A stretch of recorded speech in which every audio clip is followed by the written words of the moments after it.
the Moy Boys Dynasty Podcast, the greatest podcast that you didn't want or ask for. And now introducing your hosts, Jake the Gluten-Free Karras and Peter Cheater Pigoo Hot Sizzle O'Donnell.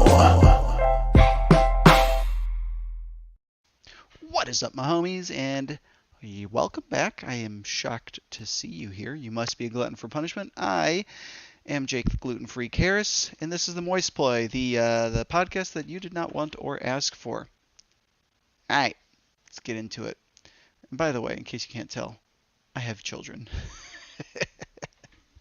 Just rainbow toys everywhere. Yeah, and also in case you can't tell, I'm a contractor. I do messy work for a living. A little bit about me. All right. If you're here and you're watching, I'm so happy you do. I love doing this stuff. I love talking about fantasy football. And if you guys are ever find yourself up late at night, it's 1:46 a.m., and you're a freak like me, bro, come on. Let's roast some of the guys that are in my other leagues. Jump in here. Let's have a good time. Anyways, enough of weird invitations that you didn't want or ask for to host a podcast that you did not want or ask for. Let's break down some trades and get to why you're here. Now, we have I think we're on 11. Yeah. The 11th trade, we have got Patrick Surtain, 18. There were 17 other 8 Patrick Surtains apparently, but this Patrick Surtain is the 18th, and he made the 11th trade with Sus crewmate. Surtain gets the 205, it's Javonte Williams, 405, Treylon Burks, 908, that's Dallas Goedert. Sus crewmate gets the 203, that ended up being CeeDee Lamb, the 510, Marquise Brown, and the 710, Amari Cooper. So Javonte Williams, Treylon Burks, Dallas Goedert, CeeDee Lamb, Marquise Brown, Amari Cooper. Williams and Lamb are pretty close, but I will take the certainty of Lamb over the potential perennial timeshare of Williams. Burks for Brown, give me Burks. Because again, I just don't think you could have. If I'm a win now team, I'd take Marquise Brown most likely. But I think you could not trade Marquise Brown for the 103 and 22 rookie drafts. So then Goedert for Cooper, and I will absolutely smash Cooper over Goedert. Goddard's got more pass competition than he's ever had, and less pass volume than he's ever had. So I will take Cooper, not particularly close. Give me the CeeDee Lamb, Marquise Brown, Amari Cooper side by not a ton, not a landslide trade, but I'll take that side. Now the 12th trade. It is me again. It's me. It's the D-O-double-G. What? All right. I get the 608. And Briar Proctologist gets the 23 second, 24 second, 23 third. Now, Briar sent me this trade, but everything was reversed. I was getting the picks, he was getting a 608, and I thought that sucked. So I reversed everything, sent it back at him as retaliatory. He didn't notice I'd reversed everything and has smashed accept. However, looking at it now, honestly, that's not a bad trade. Here's why. Chris Olave, if you take Chris Olave and put him in the 2023 class, he's likely going to be a mid-second round pick because all those quarterbacks who are getting taken after him are going to be getting taken before him. All those running backs, there are only like 2 or 3 running backs going. I think there were only 2 running backs going before Olave. Now there's going to be probably 4, maybe 5 running backs going before a receiver like Olave in the 23 class. So I may, knowing that that's Olave at the 608, I would probably take the picks. But at the time, it seemed like it wasn't good. So we reverse the trade, and I demand an extra 24 fourth as tax. And that's the 13th trade that you see right here. And there's my little 24 fourth. Thanks, buddy. All right. Nice guy tax. I guess it's not nice if you demand tax. All right, the 14th trade now. The 14th trade is, yes, all right, got it. It is Jamar from afar and the Tiz Bomb. All right. I'm going to rant a little bit about this trade, only because of the players involved. Jamar gets a 306, that's Trevor Lawrence. The 1007, that's Damian Pierce, and a 23 fourth. Tisbaum gets the 406, that's Joe Mixon, a 23 second, and the 810, that ended up being Dalton Schultz. So Trevor Lawrence, Damian Pierce, and a fourth for Mixon, Schultz, and a second. Mixon for Lawrence is close in value. However, I fucking hate Trevor Lawrence. I'm going to rant for a second. Lawrence sucked a huge Jamar-sized package. We're talking Jamar trade package size, like massive package. Sucked a massive package last year. He was the worst rookie quarterback last year, and there were plenty of them. And that includes Davis Mills. Now, the only upgrade they've given him is Christian Kirk, who is being so overpaid that if they ever keep him, he's going to eat into their future spending. So they needed to draft a wideout this year so that he could develop through Lawrence's second season and be ready to truly dominate by Lawrence's third season so that Lawrence isn't completely ruined by his third year, which he fucking will be. Trevor Lawrence was the worst rookie quarterback last year, and he played every game. He is in the worst situation offensively. That includes Justin Fields with the Bears, I believe. You might not disagree, but at least Justin Fields has got a good receiver to throw to in Darnell Mooney. I mean, Trevor Lawrence's best receiver is his running back. Maybe Kirk proves me wrong, but I fucking doubt it. He had the worst stats, has the worst weapons, and now he is somehow the most expensive of the 2021 rookie quarterbacks? That makes no fucking sense. You know what? Just, forget balancing the trade. Tisbaum got rid of Trevor Lawrence. He wins this trade by a fucking mile. Anyone who's able to sell Trevor Lawrence right now wins. I don't understand how many seasons the Jags have to prove to you that they can't put a competitive product on the field before you're going to believe them when they say, hey, this is who we are. We're a dysfunctional franchise. They're telling you this, and you still don't believe them. Like, if a girl comes up and she's like, hey, I'm really emotionally abusive towards my boyfriends. Do you want to be my boyfriend? Would you be like, yeah, sounds good? Maybe some of you would. But no, absolutely not. No, run the fuck away. Trevor Lawrence is an emotionally abusive girlfriend. Get the fuck out of that relationship. Okay. Moving on. We've got the Herpes Heroes, led by 7 Goat Rings. In the 15th trade with Tisbaum. Now, this trade is basically the 1207, 1607 in a third, in 1702, 1902 in a second. All of the players that got picked are going to be completely irrelevant. The only player I really see, like Van Jefferson might get a couple spot starts because Goat Ring squad isn't as very good. Curtis Samuel or Devontae Parker might get a couple spot starts. So it's mostly irrelevant players in the trade. I don't expect James Robinson to recover from his Achilles for at least 2 years.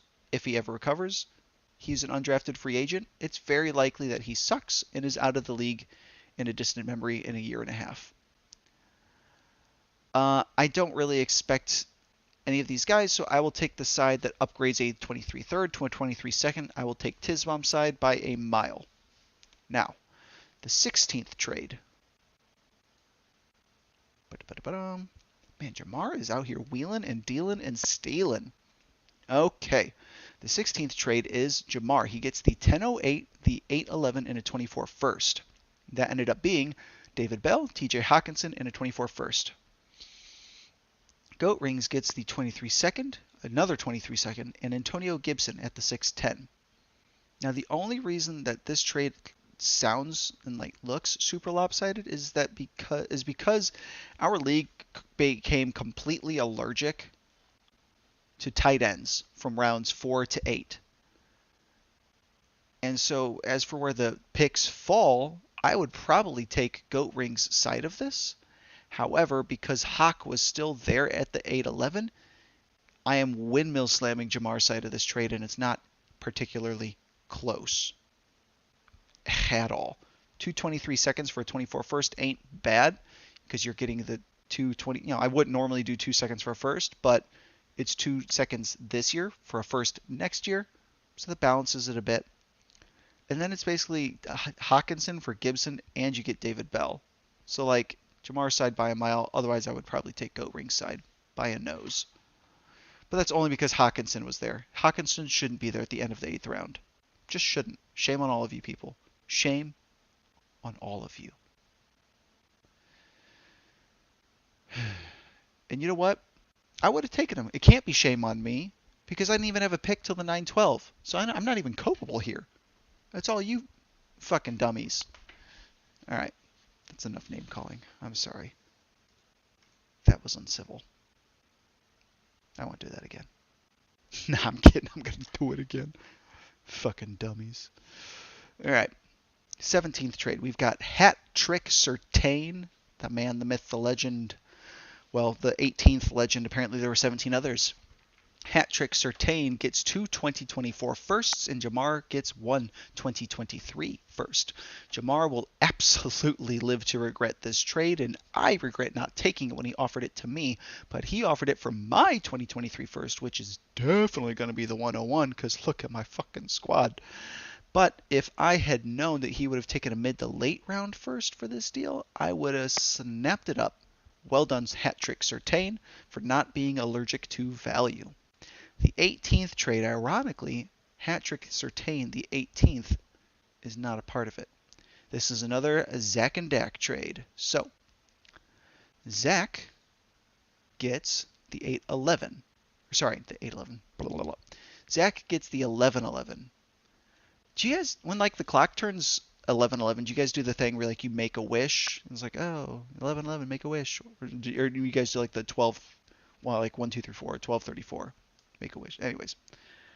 So anyways, with the 11:11, it's the Make-A-Wish kid who was allowed to play quarterback for the New York Giants, and no one knows how or why he's still there, Daniel Jones. Zach also gets the 802, which is Elijah Mitchell, the 24 first. Dak gets the 1101, that's Cordell Patterson, and the 612, that's Keenan Allen.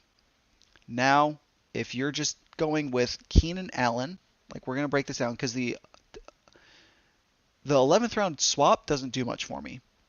Don't really care. Generally, your guy's going to fall to you 10 picks if you've got a guy that you're looking at in the 11th round. Now, Keenan Allen for Mitchell in a 24 first is a massive overpay. So I will absolutely take Zach's side of this trade. That is a huge win for him. And you know what? Even if you're offering Cordell Patterson for Daniel Jones, I'll take the side that's got a starting quarterback over a running back who's not going to have a job next year. Huge win for Zach. Massive overpay by Dak. The 19th trade. The 19th trade is Devon 001, Secret Agent Man. His first trade, I think. And Captain Kyle Picard. Devon gets the 107. That's Justin Jefferson. And the 307, that's Deebo Samuel. Kyle Picard gets Lamar Jackson with the 104, which was a horrible pick. And the 504, Derek Carr, and a 24 second. Now, this trade would not look so ugly, Justin Jefferson and Deebo, for Lamar Jackson, Derek Carr in a second. This trade, I don't think, would look so ugly if the 104 was Joe Burrow instead of Lamar Jackson, because Lamar Jackson is being drafted behind Justin Jefferson with like a decent pace. So if you replace Jackson with Burrow, especially in a 6-point passing touchdown league like this one, it balances much, much, much better. So in order to trade Jefferson for Burrow, you're going to need Jefferson plus like a second round pick's worth of value to get Burrow most likely. And that sometimes won't even get it done. So when we consider the rest of the trade, we're going to look for a second round pick on the other side to kind of balance this out. The side getting Burrow is also getting Carr in a 24 second and giving away Deebo. So it's Carr in a second for Deebo. I would definitely take the Deebo side. of that unless I really, really, really needed a quarterback. Not that I love Debo. I think Debo is a sell high, but I'm just talking about value right now. So it ends up being a pretty, like, I would probably do Debo for 2 seconds of Derek Carr, which that's the second round draft value that we were looking for on to balance it on the other side. So probably I would take the Vaughn side by, or the Kyle Picard side by a nose, but only if the 104 had been Joe Burrow. As it lies, someone got robbed, and it's Picard. So, but yeah, if it was Burrow, I would definitely take the Burrow side because he's the best player in the deal. All right, that was probably a bit confusing. Whatever, rolling on. If you made it this far, you're committed. Well, how far are we into this? 16 minutes? Sweet. We're rolling right along. We got the 20th trade. It is myself and Devon. Devon, sorry if I'm pronouncing anyone's name wrong also. Agent 001, Devon, and myself. I get the 1304, that's Jalen Tolbert, and a 23 first. He gets the 601, that's Mac Jones. Ooh, that was gnarly. Sorry. Sorry, everybody. Mac Jones is worth about a late 23 first, I'd guess. But you throw in Jalen Tolbert, and I start to lean my side. That said, this is a 6-point passing touchdown league, so the mobility of Mac Jones doesn't really concern me. And Mac Jones literally just had a season that almost perfectly matches Brady's first 5 seasons in the league. Over 35, about mid 3,000s yards throwing, low to mid 20s touchdowns, and 13 interceptions average. Literally carbon copy of Brady's early production. Brady didn't start producing at an elite clip until he got Randy Moss. We could be seeing the same thing with Mac Jones. Maybe I just robbed myself out of a chance to get Mac Jones. Maybe I'm the idiot here. But as of now, I will take my side with the 23 first. The 21st trade. Okay.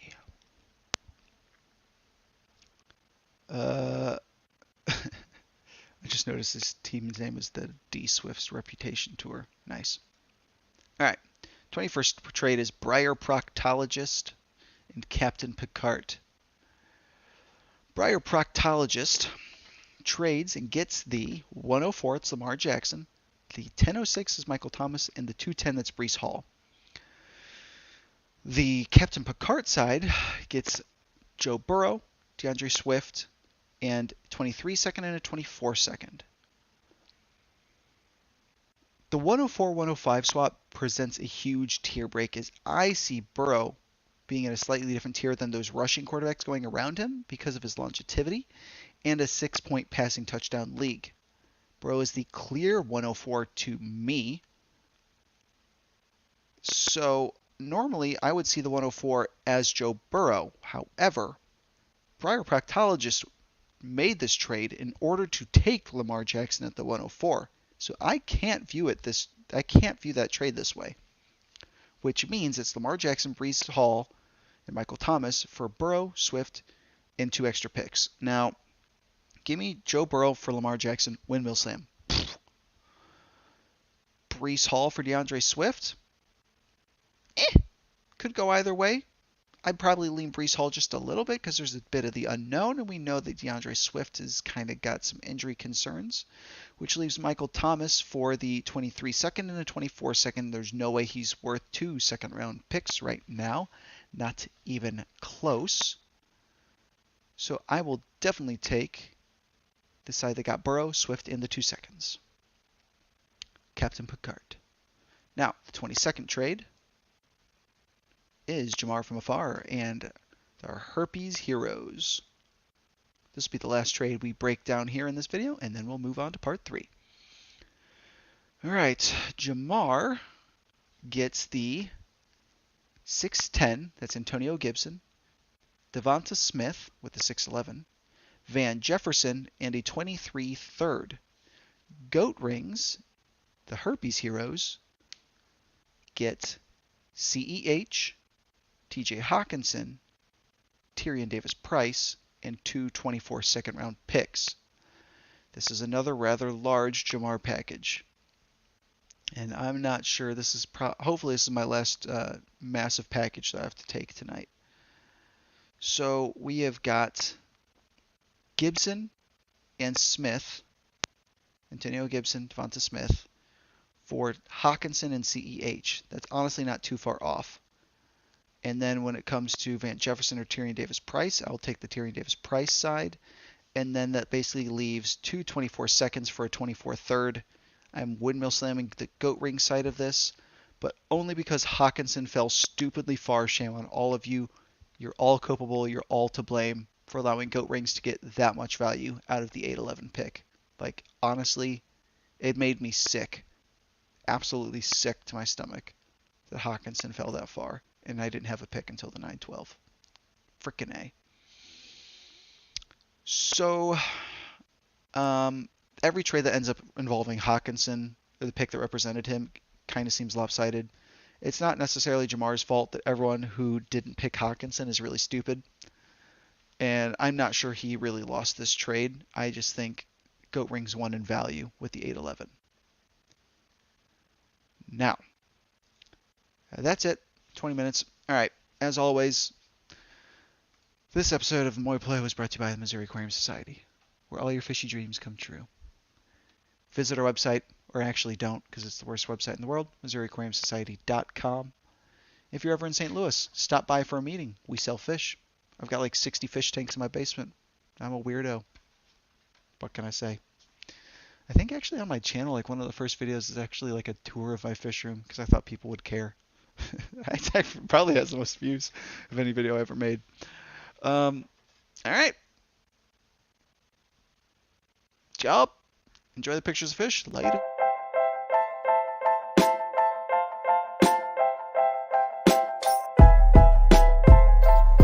Just kidding. That's enough of that. Bye.